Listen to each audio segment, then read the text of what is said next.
نحمده ونصلي ونسلم على رسوله الكريم أما بعد فأعوذ بالله من الشيطان الرجيم بسم الله الرحمن الرحيم كيف تكفرون بالله وكنتم أمواتا فأحياكم ثم يميتكم ثم يحييكم ثم إليه ترجعون صدق اللہ العظیم۔ میرے نہایت واجب الاحترام قابل صد احترام و مکرم سامعین محترم، جیسے کہ آپ حضرات کے سامنے مذکورہ آیت جو آپ سامنے تلاوت کی گئی، آج کے درس کے اندر اسی آیت کا ترجمہ اور تفسیر بیان کیا جائے گا۔ کیف تکفرون باللہ وکنتم امواتا فاحیاکم، تم اللہ کے ساتھ کیسے کفر کرتے ہو حالانکہ تم مردہ تھے، فاحیاکم پس اس نے تم کو زندہ کیا، ثم یمیتکم پھر تمہیں مار ڈالے گا، ثم یحییکم پھر زندہ کرے گا، ثم الیہ ترجعون پھر اسی کی طرف لوٹائے جاؤ گے۔ عدم سے وجود میں لانے والا کون ہے؟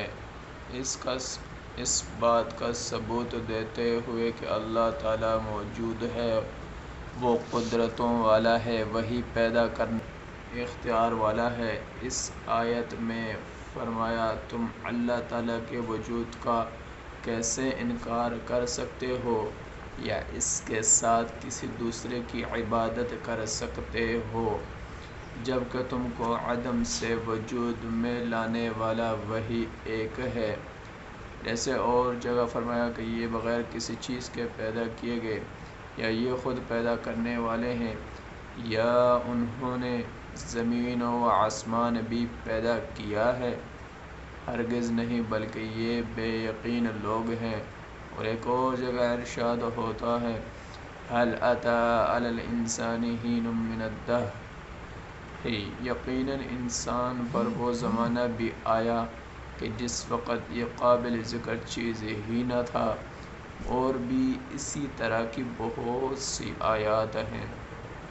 حضرت ابن مسعود رضی اللہ تعالی عنہ فرماتے ہیں کہ کفار جو کہیں گے ربنا امتنا اثنتین، اے اللہ تعالی 2 دفعہ تو نے ہمیں مارا اور 2 دفعہ جلایا، ہمیں اپنے گناہوں کا اقرار ہے۔ اس سے مراد یہی ہے جو اس آیت وکنتم امواتا میں ہے، مطلب یہ کہ تم اپنے باپوں کی پیٹ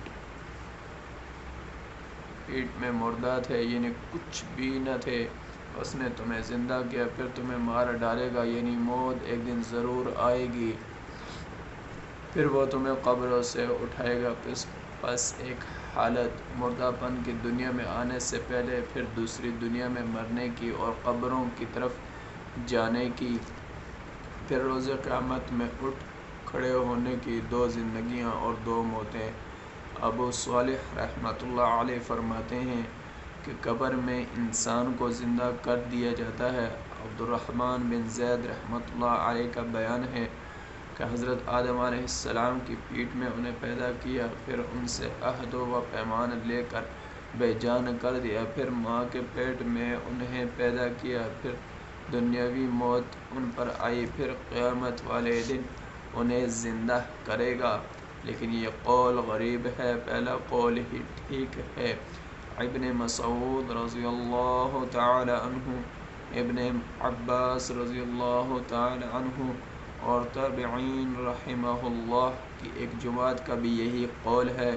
اور قرآن میں ایک اور جگہ ارشاد ہے قُلِ اللَّهُ يُحْيِيكُمْ ثُمَّ يُمِيتُكُمْ ثُمَّ يَجْمَعُكُمْ إِلَى يَوْمِ الْقِيَامَةِ، اللہ ہی تمہیں پیدا کرتا ہے، پھر مارتا ہے، پھر تمہیں قیامت کے دن جمع کرے گا۔ ان پتھروں اور تصویروں کو جنہیں مشرکین پوجتے تھے قرآن نے مردہ کہا ہے، قرآن میں ہے کہ اموات غیر احیاء، وہ سب مردہ ہیں، زندہ نہیں۔ زمین کے بارے میں فرمایا وَآیَةً لَهُمُ الْأَرْضُ الْمَيْتَةُ، ان کے لیے مردہ زمین بھی ہماری صداقت کی نشانی ہے، جسے ہم زندہ کرتے ہیں اور اس سے دانے نکالتے ہیں جس سے یہ کھاتے ہیں۔ اللہ تعالی ہم سب کو قرآن کو صحیح معنی کے ساتھ سمجھنے کی توفیق اور اس پر عمل کرنے کی توفیق عطا فرمائے۔ وما علینا الا البلاغ المبین۔